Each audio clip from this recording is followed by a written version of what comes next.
All right. Also, as a note, during this webinar, you can write a question into the questions box, and I'll read it out loud for our panelists, and they can answer for you. So feel free to write into that questions box at any time. All right, let's get started. I'm going to go over briefly just some quick facts about the program, and then we're going to open it up to our current teacher panelists, and they'll talk about different aspects of their life in Spain and working there, and then we'll open it up to a Q&A session at the end. All right, so we'll say why CIEE, the different programs, and then open it up. So I just want to take a quick moment to mention that there's a lot of different ways to teach abroad. And so why might you want to teach abroad with CIEE? When you could independently find a job, you could use a recruiter hired by the foreign schools, or you could go through a program provider like CIEE. Here at CIEE, our program's more than just the job. It's a whole package designed around the teaching experience to give you the preparation and support that you need to succeed at this experience. So if you aren't sure which program you're eligible for or what the difference between the programs is, we're happy to talk with you and help you find the best fit program for you.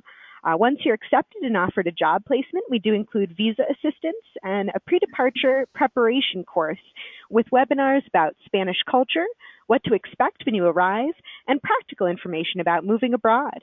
CIEE also puts together an in-country orientation when you arrive to meet your fellow participants and the CIEE staff in Madrid. At orientation, participants will learn what to expect at their school, how to navigate life in Spain, and some teaching and apartment hunting tips from previous participants. Lastly, your CIEE program fee also covers international health insurance. It's designed to be supplementary, and it'll cover you if you get sick or hurt while you're abroad. And you'll have 24/7 emergency support from our staff in Spain.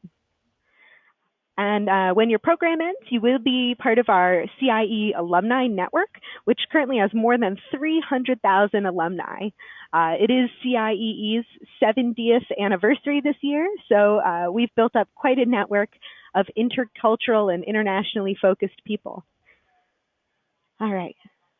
So our different programs in Spain, and today we'll be focusing on the big three, which is Teach in Spain Basics, and Teach in Spain Language Immersion. Hopefully everyone here is participating in one of those programs. If you're ever interested in learning more about our professional or volunteer programs, definitely give me a call or shoot me an email, and I'd be happy to tell you more. All right, so basically the three big programs in Spain, they're all the same teaching position. You're going to be working as a language and culture assistant, basically an English teaching assistant in the region of Madrid at primary or secondary level public schools. In all three of these programs, you will be paid €1,000 per month stipend from the Spanish government. And in all of these programs, you will be responsible for your own long-term housing after the arrival orientation. Most language and culture assistants choose to rent apartments with other participants or Spanish students or other expats. Most people will rent a free room in a shared apartment, and I'll let our panelists talk more about that later. Just a quick note about what it means to be a language and culture assistant. CIEE works with the Ministry of Education in the region of Madrid. So it's part of a nationwide government-sponsored program to improve the offerings of bilingual schools, bilingual public schools.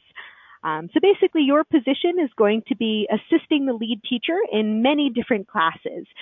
You probably might not be working in an English class. You might be working in a science or history or phys ed or art to help introduce English language activities into the classroom for all aspects of these students' education. You will be expected to work 16 hours each week, but you might also participate in or lead other activities outside of that time, which could be faculty meetings, cultural presentations, English language clubs, or you could help out with extracurricular activities like music and theater performances and sporting events. In many schools, teaching assistants might also teach English to members of the school staff or help older students prepare for international English exams. You will not be responsible for grading, discipline, or independent supervision of the students. So that's kind of the basic idea of the job. So let's have our panelists introduce themselves.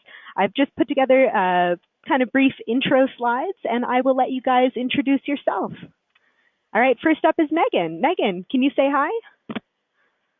Hey everyone, I'm Megan, and I'm from Springdale, Arkansas, and I teach in Spain here in Madrid through CIEE, and I'm also Tefl certified. I did that through CIEE the summer before I came to Madrid.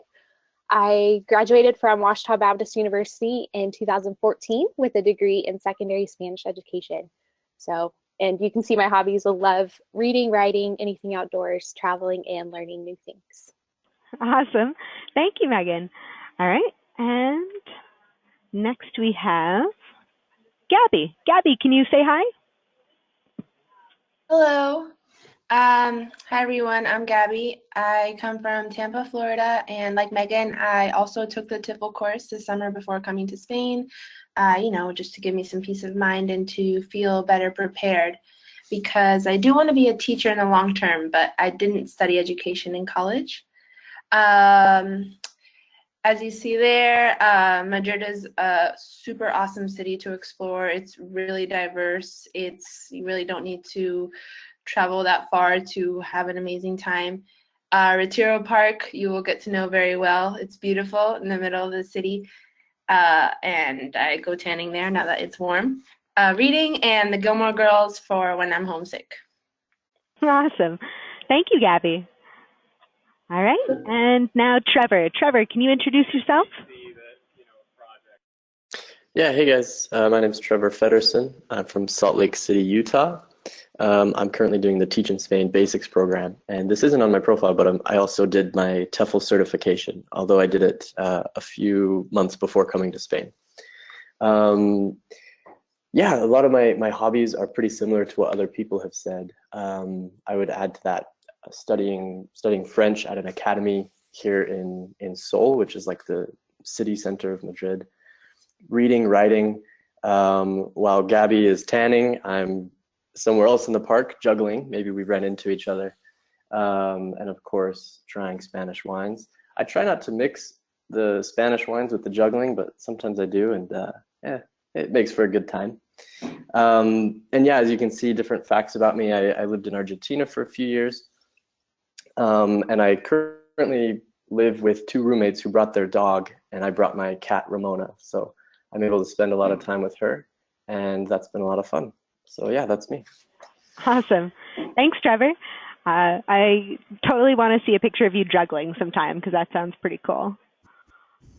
You got it. All right. Vanessa, can you introduce yourself? Yes, I'm Vanessa. I'm from a small town in New York called Ithaca. I did the Teach in Spain 4-week immersion, and I am not TFL certified.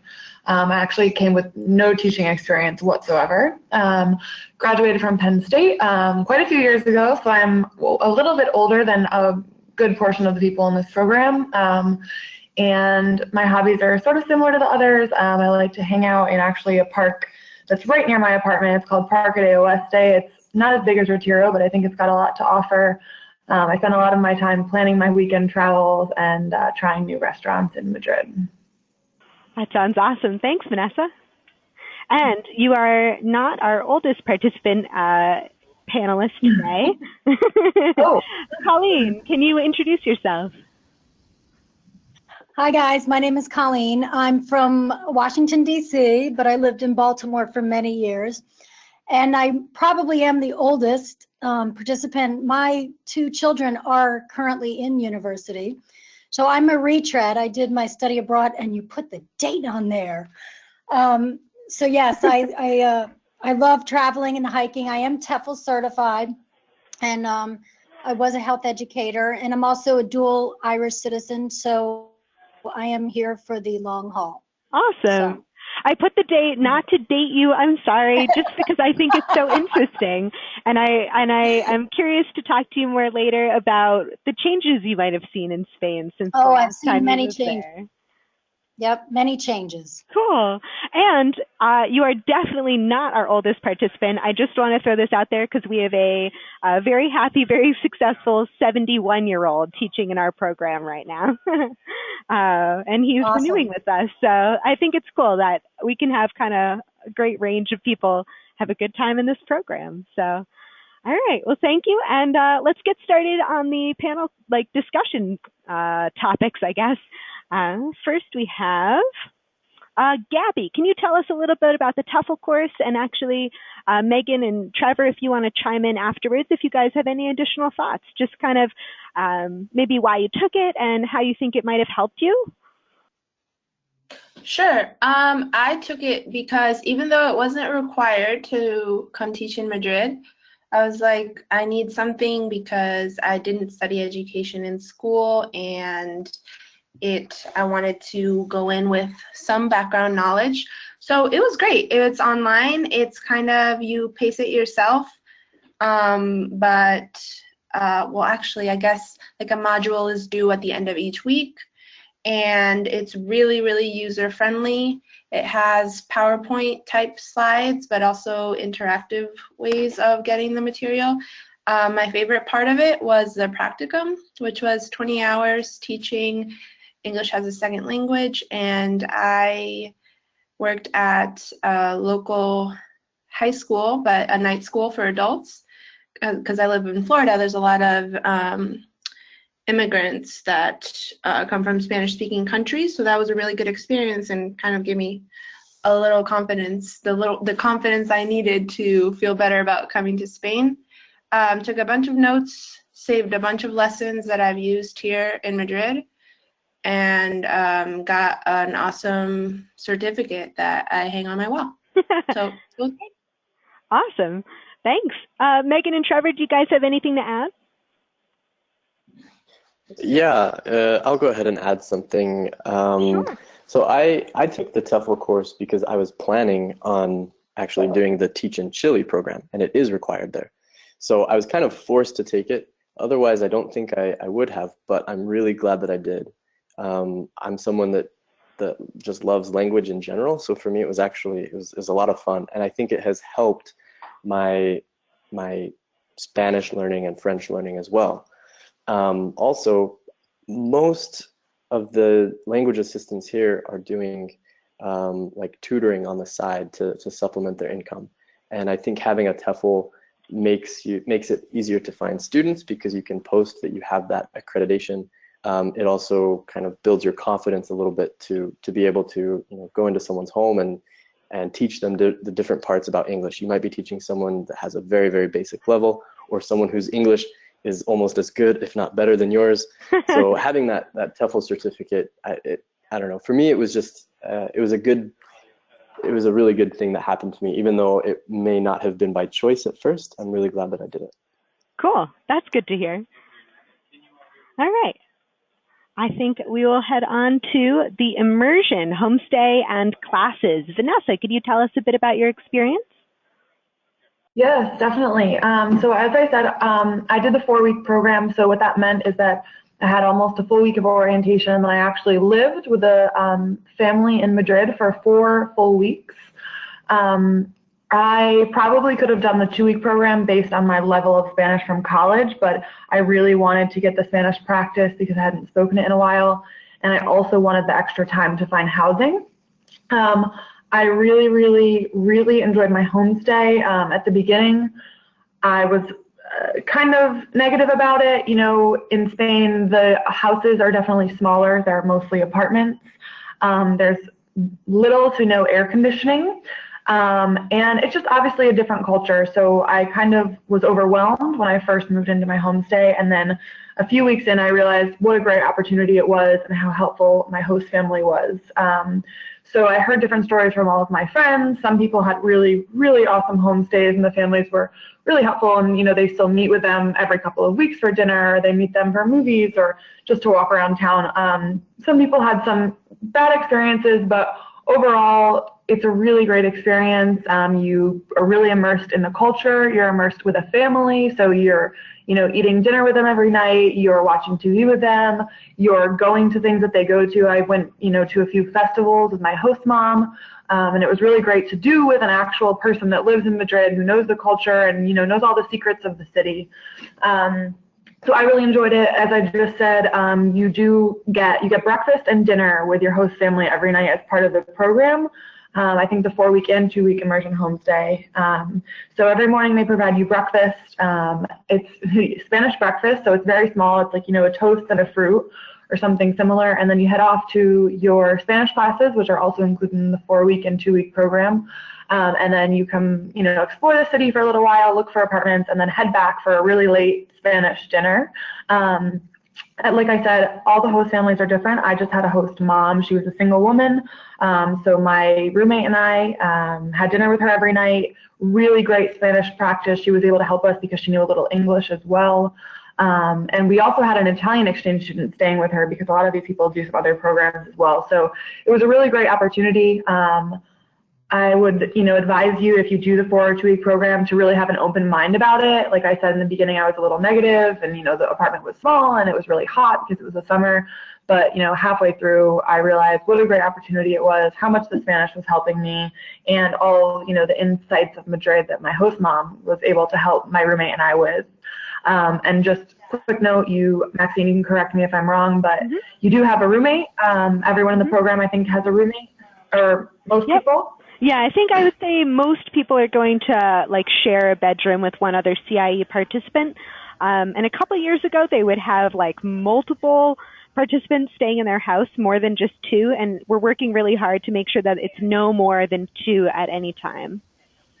Okay, great. And yeah, I will say having a roommate, I wasn't used to that. Like I said, I had been out of college a few years, but it ended up being, a saving grace when you're in a new culture and you're not really used to anything. It's nice to have someone that knows what you're going through and someone to talk to and, kind of be there to laugh when you have, some problems about where you're living. Definitely. Yeah. And then the classes, I really, really enjoyed these Spanish classes. The company that we did it through, I thought they were really great at what they do. I think it was about 3 hours a day. You either had a morning or an afternoon session. You were in an hour-and-a-half class and another hour-and-a-half class. It was a really great way to meet people. So you were making friends with other people from CIEE, and also just, intense Spanish classes. And they put you in by level. So if you are brand new and don't know a single word of Spanish, you'll kind of be in a lower level. But if you've got some experience, they'll put you in a higher level. And I learned a lot of new grammar that I really thought I learned in college, but I hadn't. So I really enjoyed the classes. I think they were really helpful, especially because I'm sure most of you in America, at least, had learned Latin America or Central American Spanish. And obviously, Spain Spanish is very different. So overall, I think the immersion homestay and the classes are just a really, really, really great experience. Cool. All right. Well, that's good to hear. Thanks, Vanessa. All right. And on to orientation. Gabby and Vanessa, both, if you wouldn't mind just sharing maybe what your experience was like at orientation and what you thought was most helpful. Okay. I guess I'll go first. I'm Gabby. I had a very short orientation because I did the Teach in Spain basics. So, wow, I think it was it one night? For day and night? 2 nights, but yeah, so it's kind of like a day and a half of orientation. Yeah, it was a day and a half, and it was a great experience for me, mostly because I made some friends that I'm still in contact with, and we had some information sessions, and we had some helpful housing presentations. I already had housing, so I didn't benefit directly from that, but it's just really fun, and you get taken out to dinner, and it's just a really nice way to connect with other people in your program. Like I said, my orientation was very, very short, but it did give me connections for the whole year. Like I know I can always go to the CIEE office in the center of the city that I have gone to one time, and just to know that they're always there. But yeah, Vanessa probably has more to say on orientation. Cool. Well, thank you, Gabby. Yeah, I think I did have a few more days. So I got in a Monday night and left on a Friday morning. So we had almost 3 full days and an extra night. I cannot rave enough about the CIEE orientation. Sounds like I'm being paid, but I am not being paid for this. I have gone around telling people many times that I really don't know how I would have done this without CIEE's help. The whole week was awesome. We had, first of all, it was the best way to meet people. I'm still really great friends with a big portion of the people from our program. I've traveled with them. A lot of them live together. A really great group of friends, specifically from that 1 week where we were just together all day. The sessions during the program are really helpful. I think Gabby mentioned they help you with housing. They did that in ours as well. They kind of give you some ideas about neighborhoods. They do neighborhood tours in the evening, so they'll actually walk around. You can pick which neighborhood to check out. They also, a really important thing for me that was very helpful because my Spanish wasn't very great, they help you fill out your forms to be able to really live here legally, to get your ID. We had a whole session where we just sat and filled out our forms that were in Spanish, so that was really helpful. They taught us they did sessions about culture, which was very helpful for those of us who had never been here or hadn't really researched it. The U.S. Embassy came in, the doctors came in. They told us about our homestay and, how to prepare for living with a Spanish family. And like Gabby said, there were, some dinners at night in really awesome Spanish restaurants. And it was a great way, like I said, to interact and, meet new people who are in the same position as you. You also, during that, get to meet your homestay roommate. So that's nice that you're, get to be with them a few days before you're, thrown into someone's home. And I'll say, last but not least, the group leaders, you have groups during the orientation week. The group leaders were awesome, at least in my orientation, where I still am actually in touch with 3 of them. Whenever I have questions or problems or need Spanish translation, they'll help me to this day. We meet up for drinks. We've gone on, short day trips together. So I think the CIEE orientation was really helpful for me and all of my friends that were there as well. Awesome. Great. And for our future teachers who haven't been to orientation yet, what she's talking about is at orientation, there'll be a big group of people, about 100 or more, and we'll break it up into small groups of about 10 or 12. And each small group is going to have a leader, and that leader will either be a local Spaniard, or the leader will be an alumni from the past year. So those are great people to have as resources, like she said, when you need translation or restaurant recommendation or whatever. So those are definitely good resources.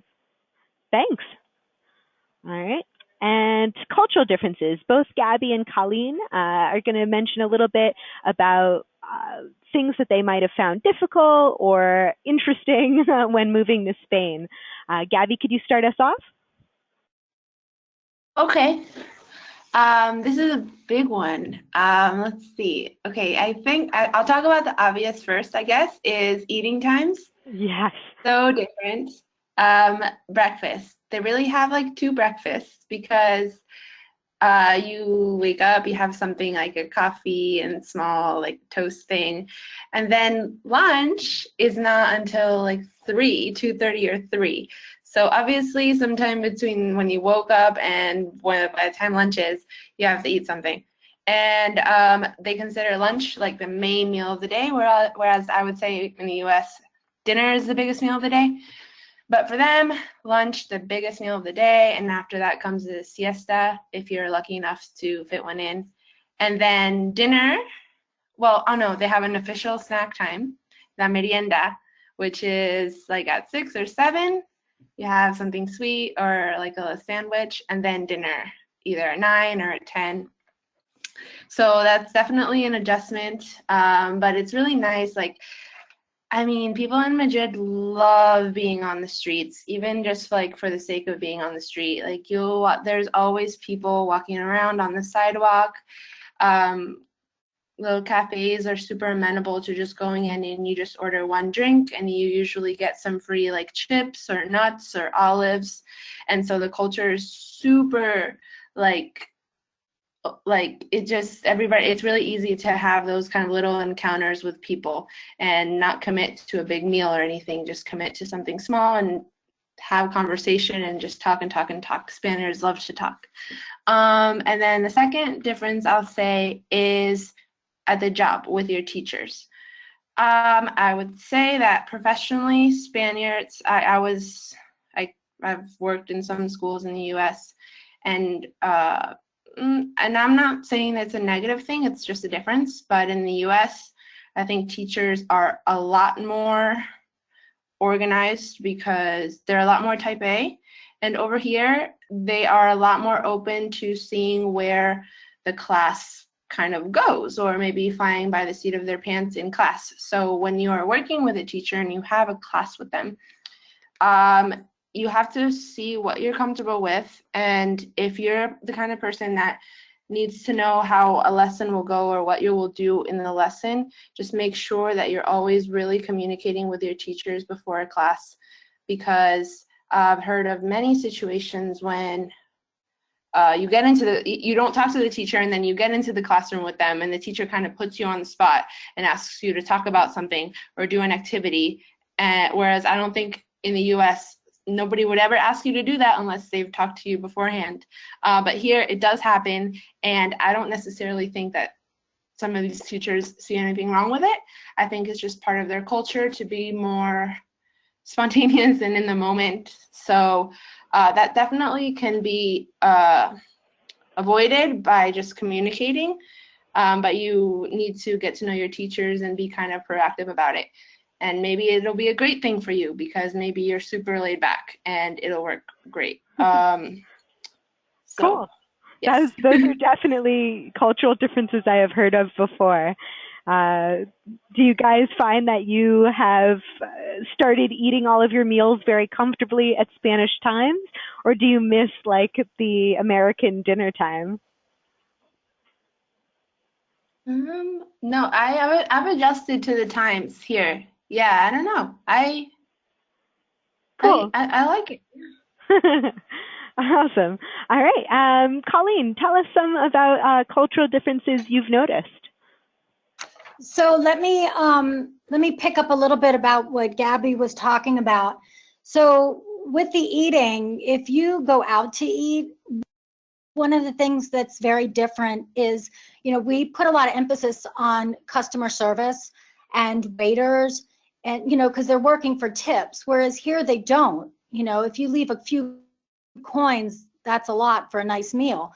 So you might not always get the nicest waiter or waitress, and once they drop off the food, they're kind of disappear, and you might have to chase them down to get the bill. So and eating is a big event here, so it can take a really long time. So that's one of the definite cultural differences for that. And the restaurants might be closed. If you go at 12, they're going to be closed. And usually they're open from maybe 2 to 4, and it's kind of hit or miss. But there's so many restaurants, you just move on to the next one. So that's one thing with the eating. The other thing with the job, one of the big things I've noticed, I say yes, everything to what Gabby said. But in addition, I taught 8 years in high schools. And so I picked high school because I wanted to see the difference between American teenagers and Spanish teenagers. And so my school is right, secondary school is right from about 12 years old to 18 or even 20 years old. I've got a couple kids that are 20. And the biggest difference that I found is the talking.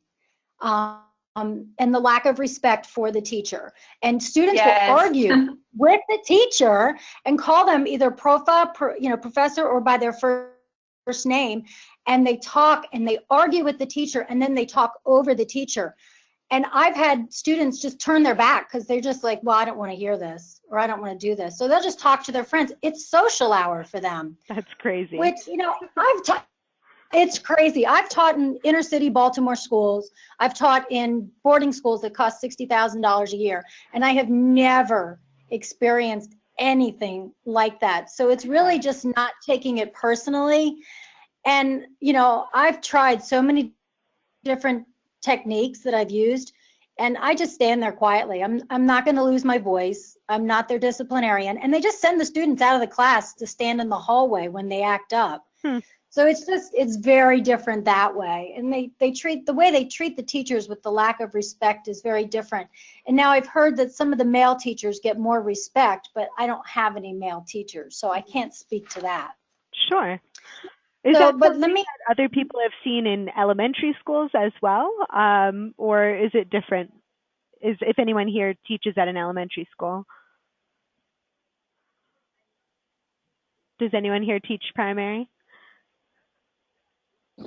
No, at least I don't. Sorry, I do, Maxine. Okay. Vanessa. What is the experience you've had with students? Since I said I didn't have teaching experience before, I can't really compare it to the US. I wouldn't use the word disrespectful because I honestly think they're young and sweet and just normal kids. But I will say, I think Spanish culture in general, not just students, they talk over each other in general. So I do notice even the little kids, it's hard for them to be quiet when a teacher is talking because the teachers sometimes talk over each other when they're together. But I don't notice it as bad. I mean, my kids do listen to me, and they do listen to the teachers generally. It's not as bad as high school, I would say.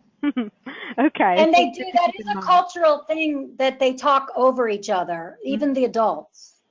Okay. So That sounds like another cultural difference to keep in mind. So the other, a couple other things that are different is personal space. So, when you greet people, it's, with a kiss on both cheeks. They're not big into hugging. I see the kids hug each other, but, I wouldn't hug somebody. But at the same time, when you get into the metro, and I live in a neighborhood, and so going out onto my orange line at the end of day, if I get there in the middle of siesta time, when people are going home, it's mobbed, and you'd think there's no way anyone's getting on there because their faces are pressed against the window, but they do. They jump on, and it is body to body, and that was a shock for me. Was that, and the staring was the other thing. That is a difference where, if somebody likes your shoes or something like that, they just stare at you. And that's not something that, we really do much in the United States. Definitely. I've experienced that too when I've been to Madrid. It's definitely different. The other big thing is shopping. So I love to shop. And so when you go into a shop, it's very customary to greet the shop workers and say hello. And then when you're looking, a lot of the bigger stores, they have a security guard there watching you. I've had people in smaller shops follow us. But the other thing is they have a hard sell. They'll come up to you and just really try to sell you on something. And that's just not something I'm typically used to. They just, in the States where I shop, they say, let me know if you need any help.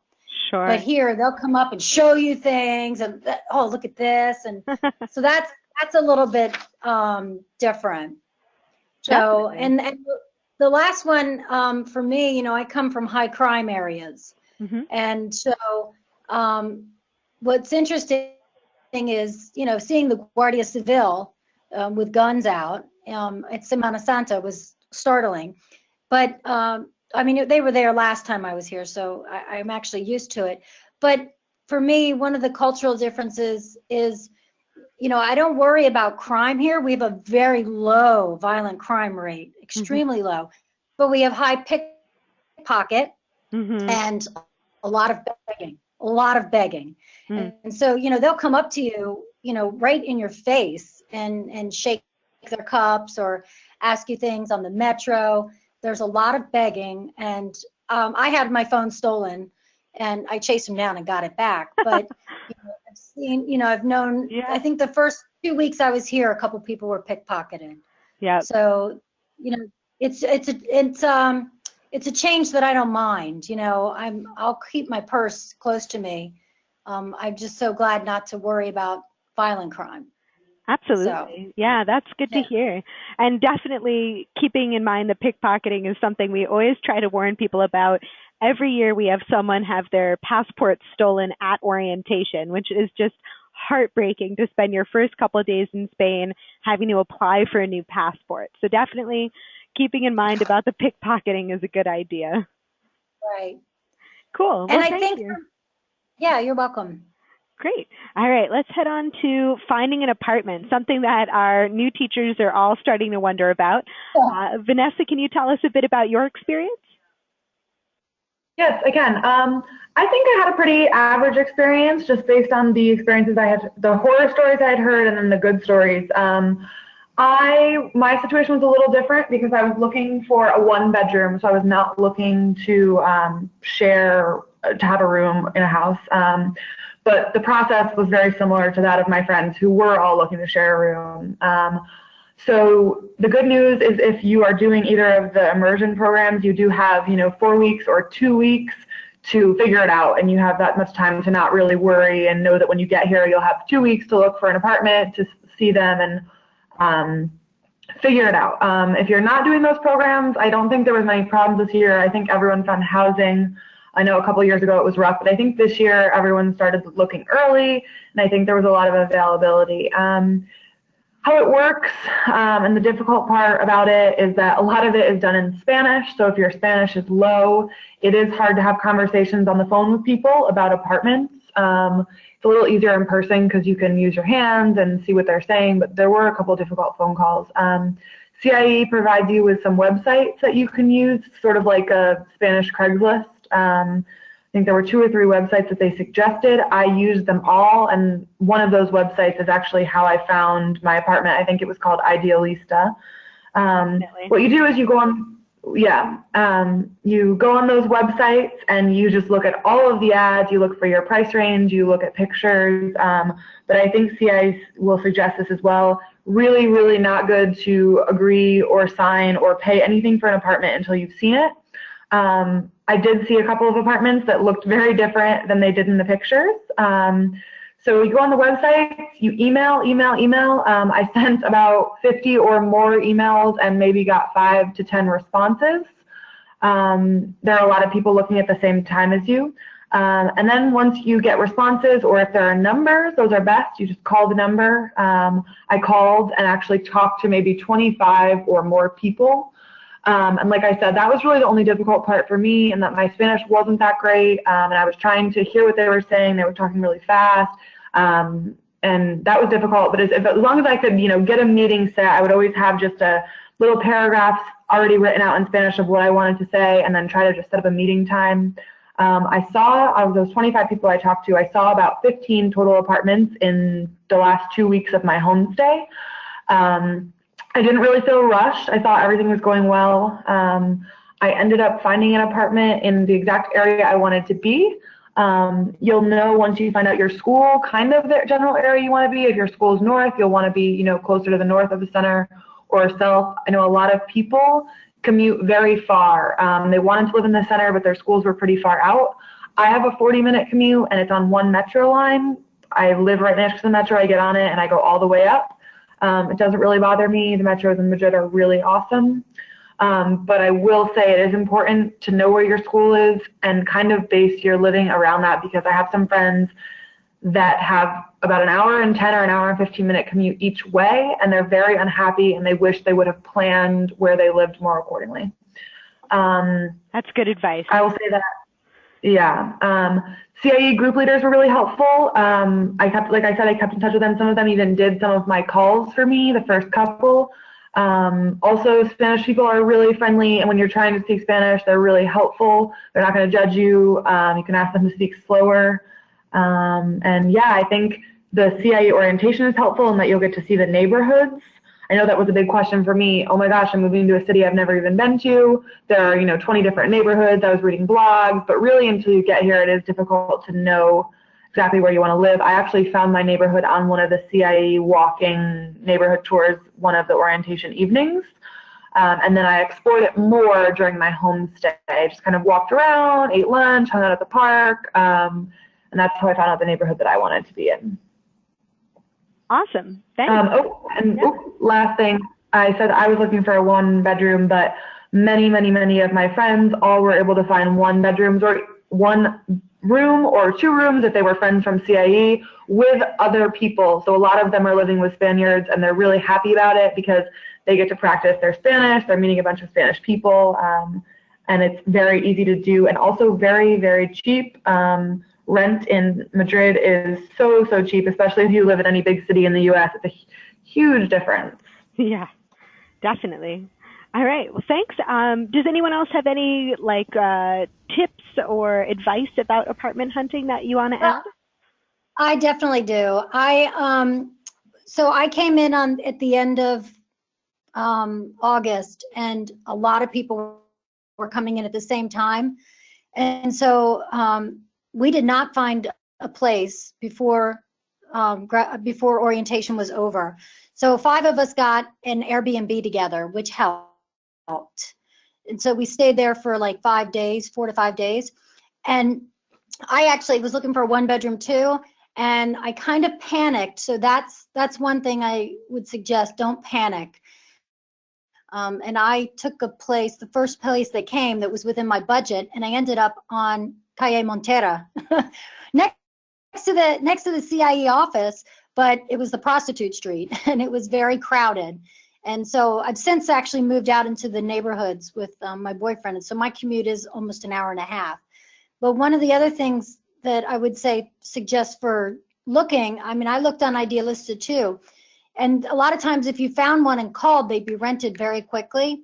So I would say walk around, kind of like what Vanessa said, walk around the neighborhood you want, and you'll see alquilar signs, for rent signs, and just take a picture and call them.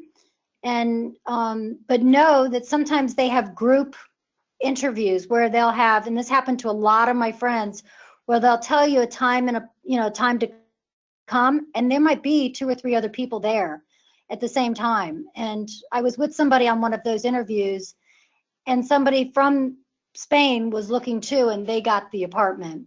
So that might happen, but I would say be prepared if there's other people there also when you go and look. But cool. Just smile and be nice, and just really walk around the neighborhoods. That's one of the better ways. But Idealist is a great one, and Fotocasa. Yeah, good. Those are websites that we'll definitely include on our pre-departure course. Thanks. Any other tips for people during the apartment hunt?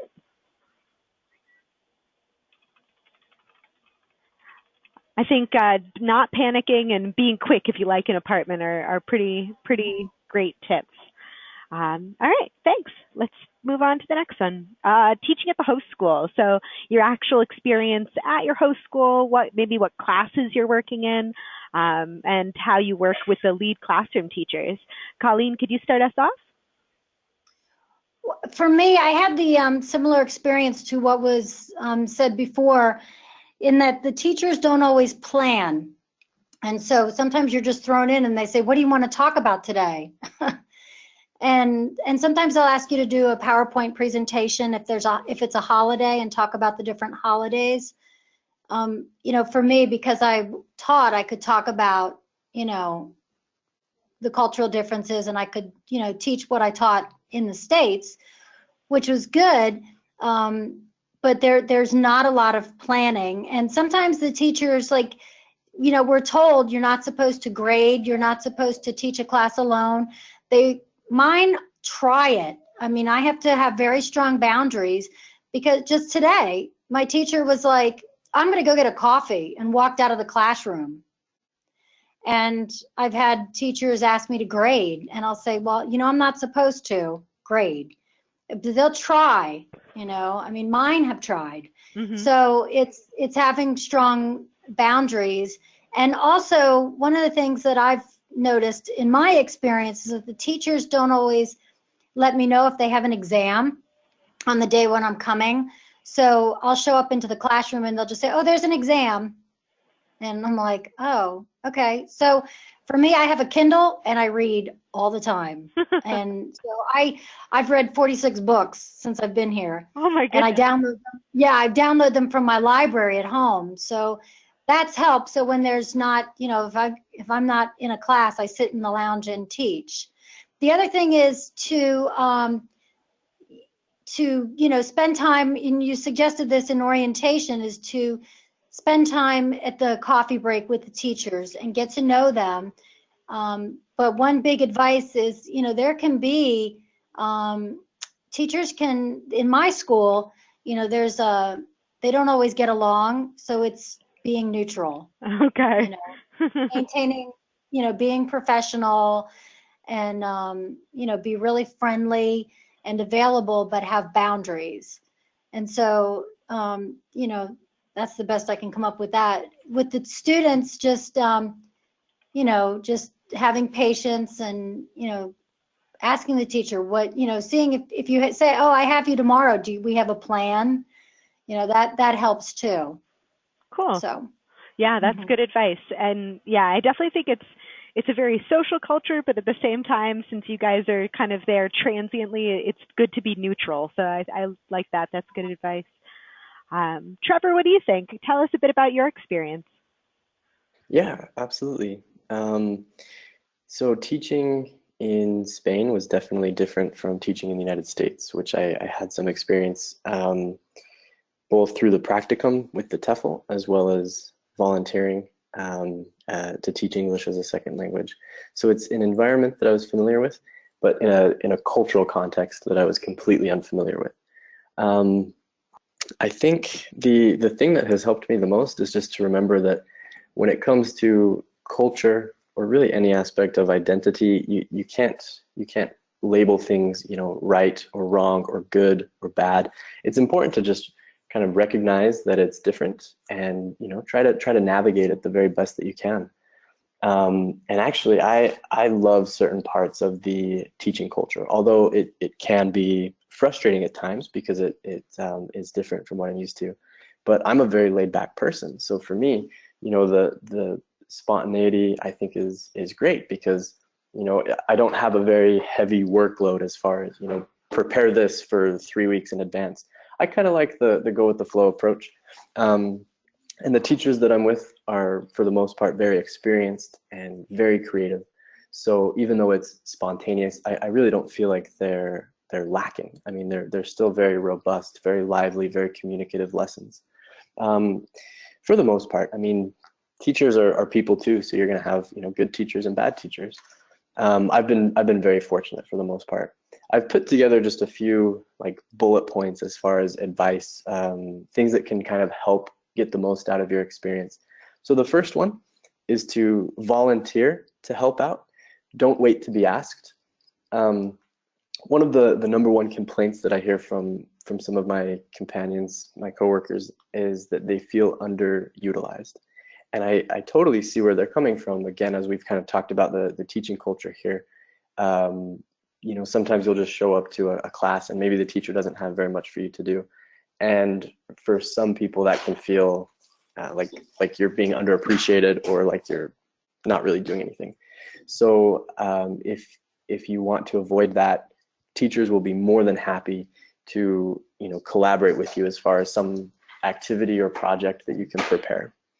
The next is to, again, be flexible.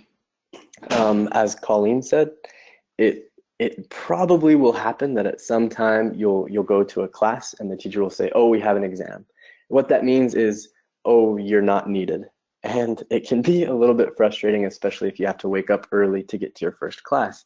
And yes, you know, that's maybe an extra hour that you could have slept in. But at the same time, try to be flexible.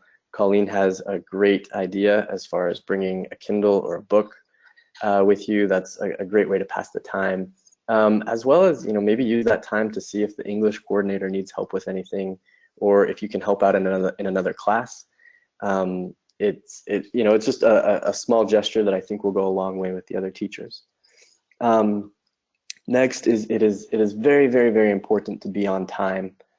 And remember that, you know, in the student's eyes and even in the faculty's eyes, you're there as, you know, another teacher. So it's really important that you take the job seriously. My first few weeks, well, I have a lot of excuses as to why, but I was late a few times, and the English coordinator kind of called me out, and I felt so bad because, deep down, I really do take this job seriously, but I realized that, through being late to a few classes, I was kind of showing that, I'm just here to vacation and party, which, don't get me wrong, I am, but I'm also here, to help out in the classroom. So it's important to be on time. Last thing I would say is don't stress if you don't have experience. The workload is very, very light for the most part, and generally very straightforward. If it's not, if you don't feel like you're getting the kind of communication that you need, don't be quiet. Tell someone. Tell your English coordinator if you don't feel comfortable talking to your teachers. But I think you'll all feel comfortable talking to your teachers for the most part. And especially, if it's in a respectful way, like, hey, I just want to make sure that I do a good job. Can you give me, can you clarify some things for me? I don't think any teacher is going to complain about, you're wanting to do something of high quality. So yeah, don't stress if you don't have experience, but at the same time, try to do your best, try to show them that it's something that you care about. And in so doing, you'll find that the teachers will be more and more willing to kind of involve you in the work, and you can really make the experience whatever you want. If you're okay just kind of not doing much, you can have that kind of experience. I think for most people, we like to feel valued and like to feel like we're making a difference. So just show initiative and be proactive. Cool. That's some awesome Can I add one? Yeah. Can I add a couple more things to that? Sure. So, absolutely, I echo everything Trevor said. One of the things that I have noticed with my kids personally is that they're very good at memorizing vocabulary and grammar rules, but they don't know, they struggle with speaking. And so especially in my classes where they're bigger and they're harder to control, one of the things that I worked out with my teachers is that I take them in small groups, and we'll even work on what they're working on in the larger groups, but to encourage them to speak. And that's been very helpful, where I feel like I'm definitely being utilized when I can get them talking, because they can, they're willing to, sometimes if it's something they're interested in, they're willing to listen, but the talking, they get self-conscious about it. So when we break out into smaller groups, that's been definitely beneficial to the kids. That's all.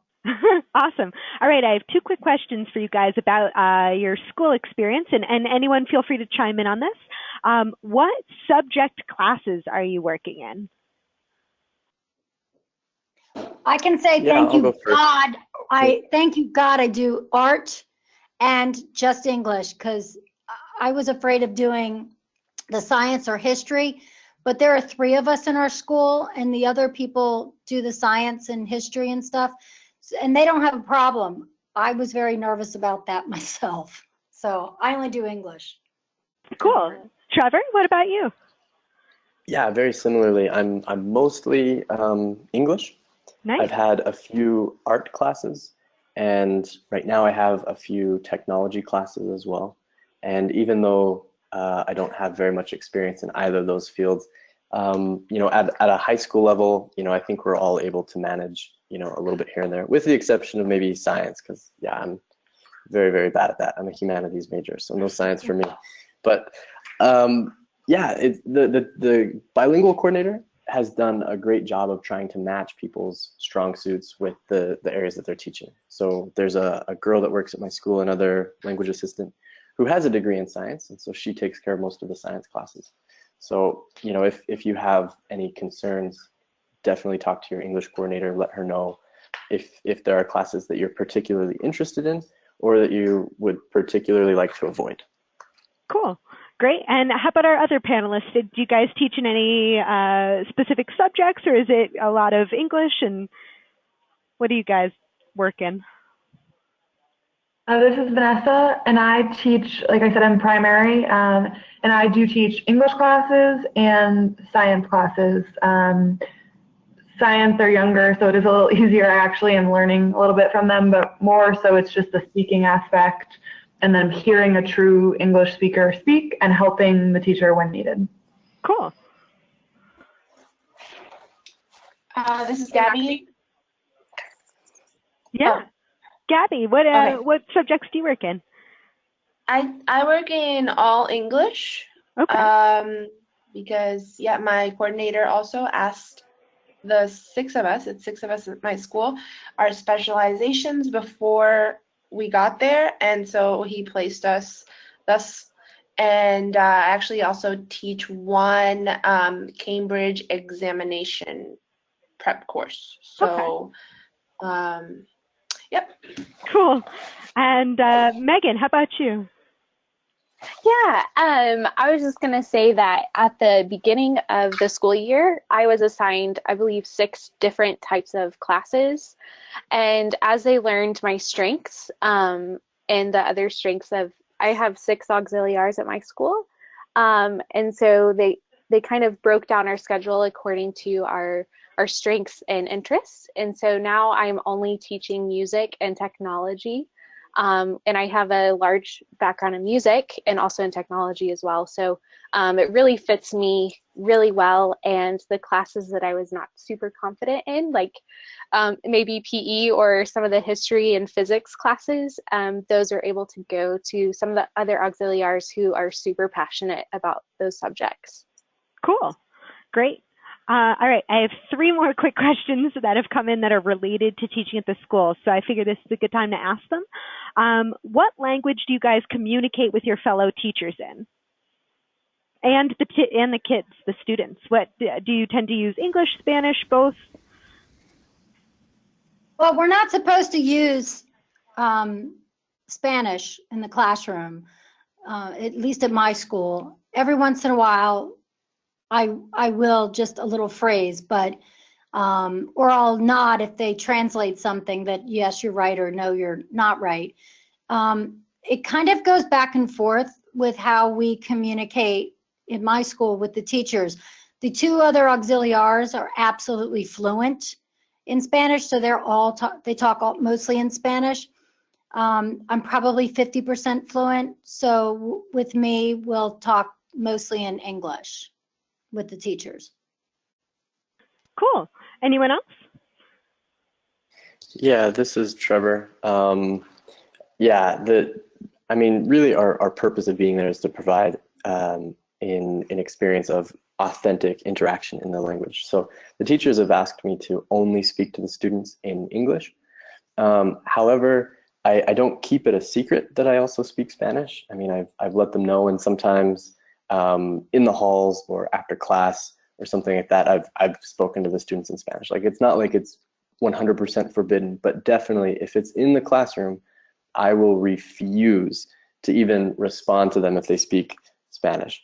Especially because with the teenagers, they have the vocabulary, but sometimes they just get lazy and give up. So it's just kind of a way for me to encourage them to put themselves out there. With the teachers, it kind of depends. Some of them are anxious to practice their English. I'm obviously anxious to practice my Spanish. So it's kind of a tug of war. But I think the best thing to do is just communicate. I mean, there's been some teachers where I've just said, hey, I really want someone to practice with. You carefully speak in Spanish. And sometimes we have a trade-off. Actually, with the English coordinator at my school, we'll set an hour aside twice a week, 1 hour to talk in Spanish for my benefit and 1 hour to speak in English for her benefit. So you can kind of make little negotiations and things like that with the teachers. But with the students, I think most teachers will agree that they want you to speak almost exclusively in English. Cool. All right, another quick question. Give me 1 or 2 recommendations you guys have about any materials people could bring with them from the US, or not, if you think that there's no need to do that.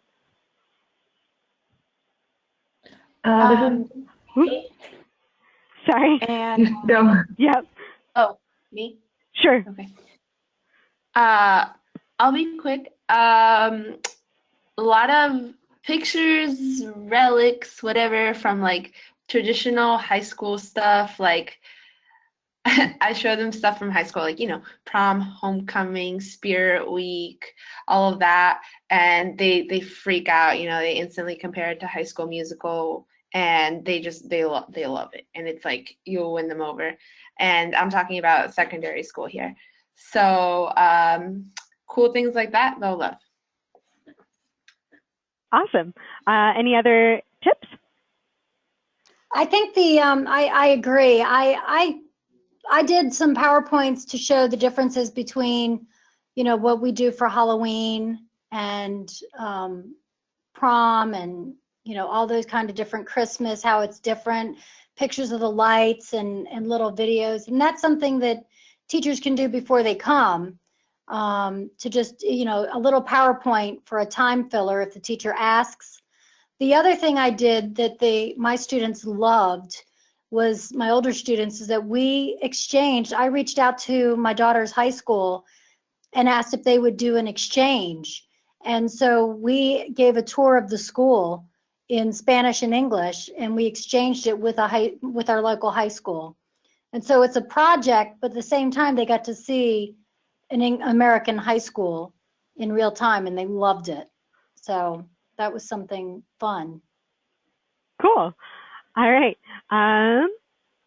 We've got a couple more school-related questions, so I think I'm just kind of keep moving on to those. Do you guys do a lot of lesson planning?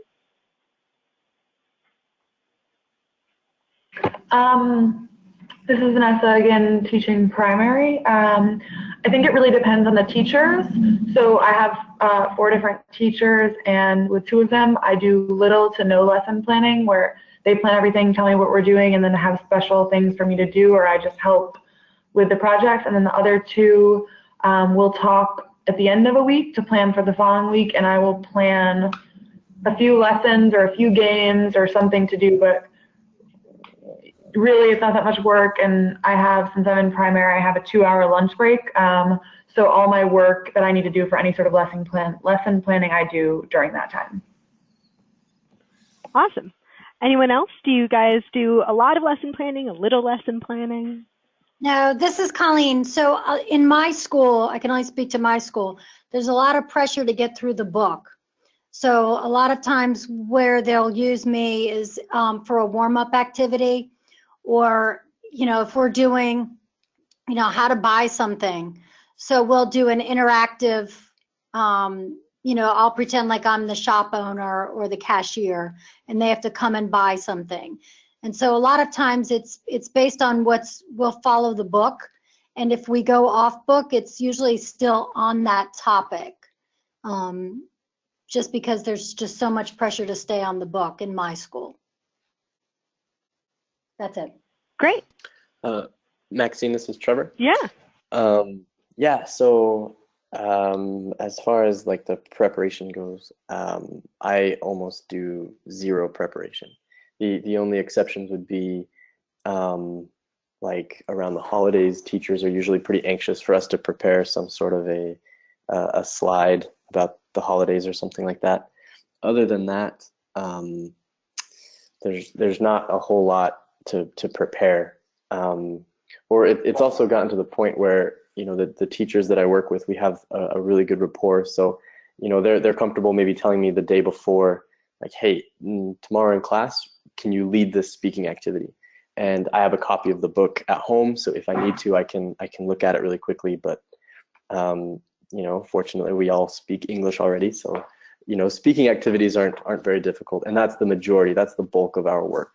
There will be a few exceptions, and in those cases, I, of course, encourage everyone to not to take it lightly, to try their best. But honestly, I think it's probably pretty normal for most students, or for most language assistants, at least the ones I work with, to not have to prepare things beforehand, or at least not on a regular basis.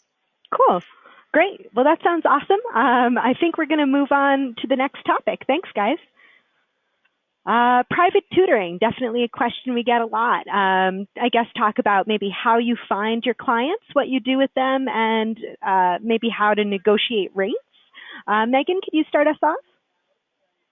Of course, I would love to. So for me, I actually, the first semester, I didn't teach any private lessons just because I wanted to focus on my classes, but I wanted to travel a lot. So with that being said, I had to take on several tutoring classes. I found actually all of mine through word of mouth. So I was very fortunate that I didn't have to put out flyers or advertise in any way. I had several people at my school, several teachers come to me and say, hey, I have a couple of kids at home and I would love for you to come and teach them English conversation. So I was very fortunate in that way that I was just able to say yes and accept and show up at their house. So I am a teacher in the U.S. and I'm Tefl certified, and I have a couple years of teaching experience. So I was able to charge a little bit more than some of my peers who don't have that experience. And the classes that I teach are super far away. It takes me 45 minutes to an hour to get to their house and then an hour back home. So I was able to charge a little bit more in that way because I had to travel a lot. So I would say the majority of people charge between 15 and 25 euros an hour. And you can negotiate within that according to distance or the level that they are. Let's see what else I have for tutoring. I teach different levels of students. So I have one student, he's 13 years old, and he's absolutely brilliant. He knows all of the tenses. We've talked about every single tense. He can tell me how to create them. He can use them. So I've been kind of stumped with him as what to do. So I play a lot of games with him and try to challenge him in speaking in different tenses, just changing them up a lot and trying to speak in different contexts. I have another student who's studying for the Cambridge certificate. So that's pretty straightforward. My school has a lot of resources that I can use, and I can make copies or just take the book home, and we have conversations that way in order to prep for her exam. And I would just say if you need to tutor, then don't overload yourself. I do a tutoring class on my day off, and I kind of regret that. I wish that I had just done it during the week. One, to make it more consistent, and the other reason, just because it's really difficult to be motivated to go and teach on my day off when I want to explore the city or travel to other areas. So that's what I have for tutoring.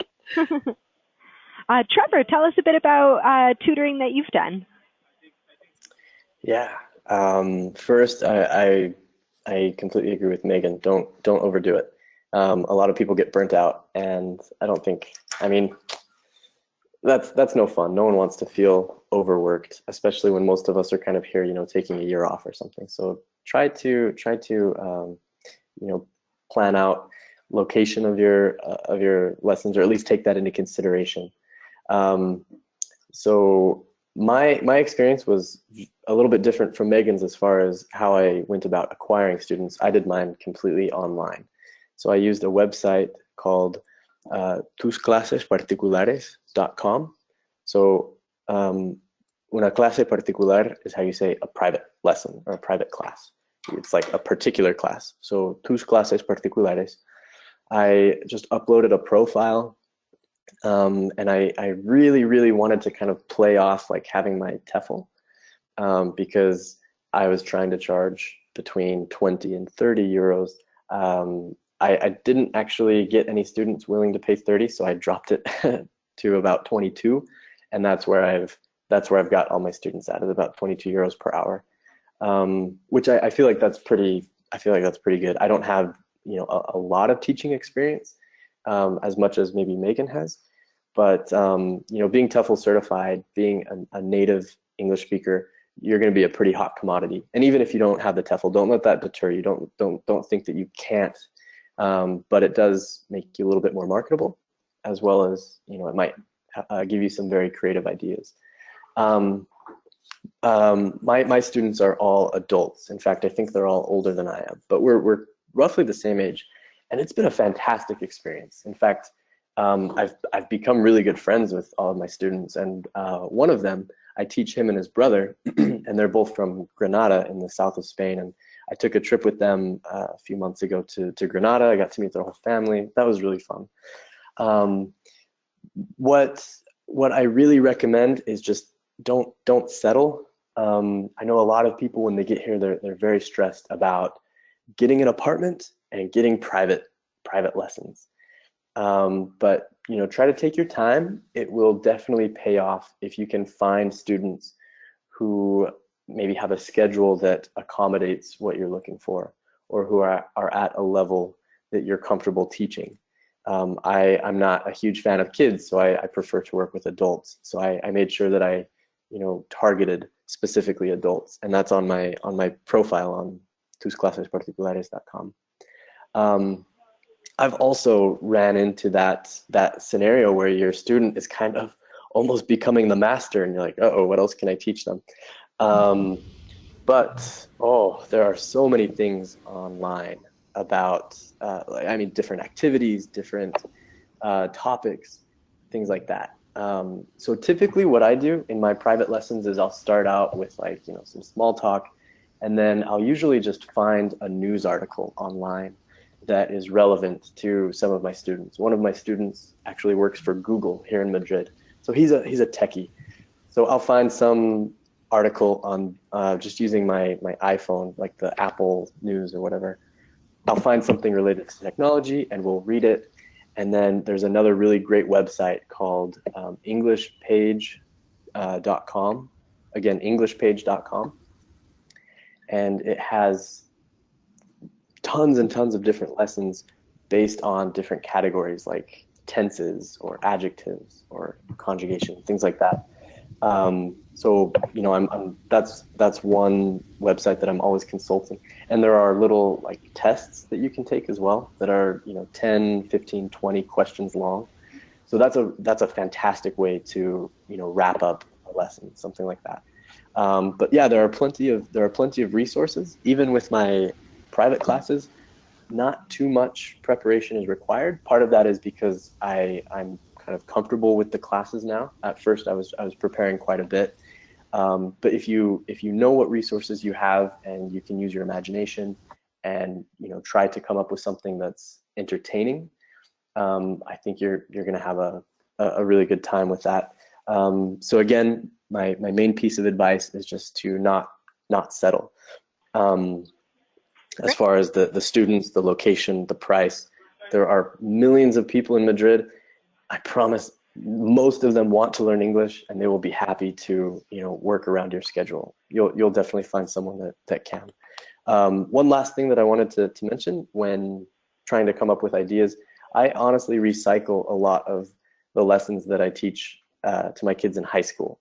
Now, this doesn't work for all of my students. The ones that are a little bit of a lower level, this works beautifully. And that way, you know, I kind of come off like I know this stuff like the back of my hand, which really is not quite the case. But, you know, I've had times where, you know, we will study causative verbs in one of my classes. And if I hadn't just gotten through having a lesson about that in my class, I wouldn't have known, you know, what on earth that was. So, but anyway, and then I was able to kind of walk into my lesson, and I was already prepared, and it went great because I'd already kind of tried it out on my high school students. So, you know, you can do things like that. You're going to be, I mean, inundated with language learning material. So you just have to kind of familiarize yourself with what tools you have at your fingertips. Awesome. Yeah, that sounds good. And a question that came in that is kind of relevant. Do either of you or any of you who are on the panel, or do you know anyone who has found other ways to earn money on the side other than private tutoring? This is Gabby. Hi. I have, well, I have one of my friends who actually was able to get hired in an academy. I don't really know the details of how that worked with her nationality because she's not Spanish, but there is that. And with academies, you have a lot of times they already have the lessons for you. So it's literally no prep time on the outside, and you just go in and you teach a class. For that, it's a lot easier to get overwhelmed because they'll kind of give you a schedule, and in my case, you'll get a lot more classes than you want. I'm a dual citizen, so I have my Spanish citizenship. That's why I was able to get hired in an academy. And I am a bit overwhelmed with my classes. I teach 5 days a week in addition to the high school. And at this point, I'm sticking with it because I want to see through my commitment. But the other thing that one of my friends is doing actually in the summer, but I'm sure this is year round, is a tour guide in Madrid. He's doing it through this company that gives free walking tours, and the way you make money is through tips. Apparently it's really good tips that you get, and that sounds really fun. And it's in English because it's to English speaking tourists that come to Madrid. So I have heard of that, though I don't know the details. Great. I'm actually going to skip ahead to the end. Sorry about this. It's going kind of long, and my colleague is hosting a webinar at 3:30. So I'm just going to skip us. Sorry, past these. This is a good one. In one sentence, what is the top advice that each of you would give for your first couple weeks in Spain? This is Colleen. I would say breathe. And one of the things I noticed from a lot of students was going out at night, every night. And don't do that. You have a year. So just chill out and go with the flow. I think that's very Spanish. Cool. Any other advice? We'll pass it on. This is Vanessa. Hi. Yeah, Vanessa. Hi. I would say, I think as I said earlier, that just to really be open to all new experiences. It's going to be different than you're used to, obviously, and if you go into it with a positive attitude and kind of think that things are funny or really exciting as opposed to weird or different, I think you'll have a much better experience. Great. Anyone else have some advice? Hey. Yeah, Trevor. Yeah, this is Trevor. So my advice is very specific to something that I experienced, but hopefully if there's anyone in the audience that has kind of a similar situation, this can be a benefit. But if any of you have had any problems with like depression, just realize that being in a foreign country, there's a lot of things that can kind of trigger that and maybe exacerbate that. But CIEE does have really good resources. There's like a mental health organization called Sinews that I haven't worked with them yet, but I know a few people that have, and they have nothing but really good things to say about that. So, if depression or homesickness is something that you're maybe inclined to, keep in mind. I mean, try to kind of prepare yourself mentally that it might be rocky at first, but definitely don't let that deter you from coming. I mean, like I said, it was as much as I love to travel and as excited as I was about this, there were definitely times where I felt a little lonely or homesick or depressed.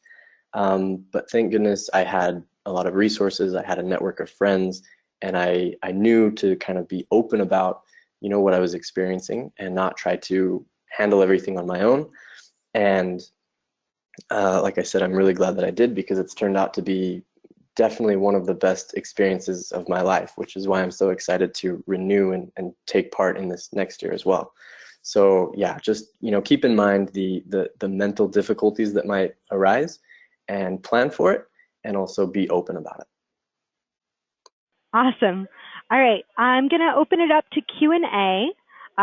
Just a reminder, we are still currently accepting applications. The program's getting full, but we have a May 1st deadline. So if you guys have people that want to apply or are interested in going to Spain, we are still looking for more teachers. And questions. So we've already had some come in. I'm just going to limit it to a few particular ones since we don't have a lot of time. I guess here's a really good one. How would you guys recommend budgeting your first like month and a half, 2 months before getting your first paycheck? Carefully. Yeah, I agree. If I can go into a little more depth, I would say there's what's called the fianza, right? Which is basically your deposit, and it's typically either 1 or 2 months rent. So keep in mind, if your rent is 400 euros a month, which is probably pretty average, you might have to pay $400 for your first month. And in my case, I had to pay a 2-month fianza. So that's $1,200 that I had to pay up front, just for rent. The good thing is you do get your fianza back. This is what they use, to cover any, if you, I don't know, decide to go crazy and throw the TV out the window or something. But as long as everything's in order, your landlord will return the fianza back to you. So it's not lost money. It's just money that's held on to. But it's something that catches a lot of people off guard. So, depending on when you come, you might be in Spain, for a month without getting a paycheck, having to move into an apartment. So definitely, I don't know that I could put a specific tag on it, but in my case, I needed at least enough money to last me roughly 30 days plus $1,200 to get into my apartment. So, try to plan maybe around that. I don't think any landlord will require more than a 2-month fianza, but yeah, be prepared for a 2-month worst case scenario. That's good. The other thing. Yeah, please, Colleen. The other thing to keep in mind is that the cost of living here is very low. So you can just be creative about eating out. I mean, I found, tortilla sandwiches for €2. I found, just go off the path of the tourist stuff and find the little places that serve, really cheap food. I mean, we lived at 100 Montaditos for, the first month.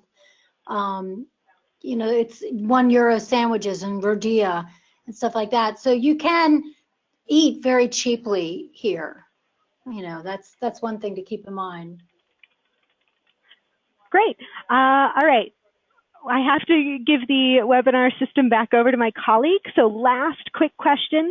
What is one way you guys recommend to make friends and be social while you're in Madrid?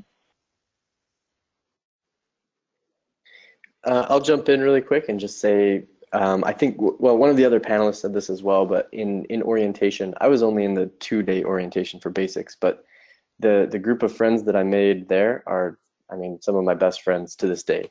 So definitely use the orientation to get to know other people. The other thing I would recommend are intercambios, which is going to a bar and practicing Spanish with a native speaker. And it's usually a trade-off. So you'll speak Spanish and then they'll speak English, or you'll do 30 minutes in one and then 30 minutes in the other. But there's no shortage of activities. So I'd say take advantage of the orientation and just look for other cultural activities going on. There's, like I said, you won't have a hard time finding activities to do in Madrid. So I'll jump in too, just quickly. Intercambios, especially for women, go to the group ones. I went to one-on-one with somebody and he was looking for a hookup. But I would say internations, especially for the older people or people who are professionals, that's a great organization. I joined that. And the other one is Meetup. We have that in America. If you're a hiker or you like to travel, join Meetup because they have so many here, and that's a great way to jump in and get to know people. Great. And how about Megan? I haven't heard from you in a while. If your sound is working, do you have any last-minute advice? If your sound isn't working, that's okay. How about Vanessa? Vanessa, any last-minute advice? I think I said it all. You should totally do the program. It's a really great program. The teaching is really awesome, and Madrid is maybe my favorite city in the world. Awesome. Gabby, any parting advice to future teachers?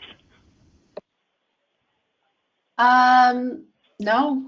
Well, yes. I meant to say just be wide open. I liked something that Trevor said earlier, which was don't label anything good or bad. It's just different. Be wide open and just be grateful that you're here. It's just an amazing opportunity. In the end, it's just a year if you don't love it. But I mean, you'll grow and learn even if you have some rough times, no matter what. And yeah, don't hesitate. Awesome. All right. Well, thank you everyone so much for attending. I know it was kind of long, but I love to hear the stories from you guys. Feel free to shoot me an email anytime if you have any additional questions. And thank you again to our panelists. Everyone have a wonderful day. Or dinner if you're in Madrid. Thank you. Thank you. Take care, guys. Thanks. Bye. Bye.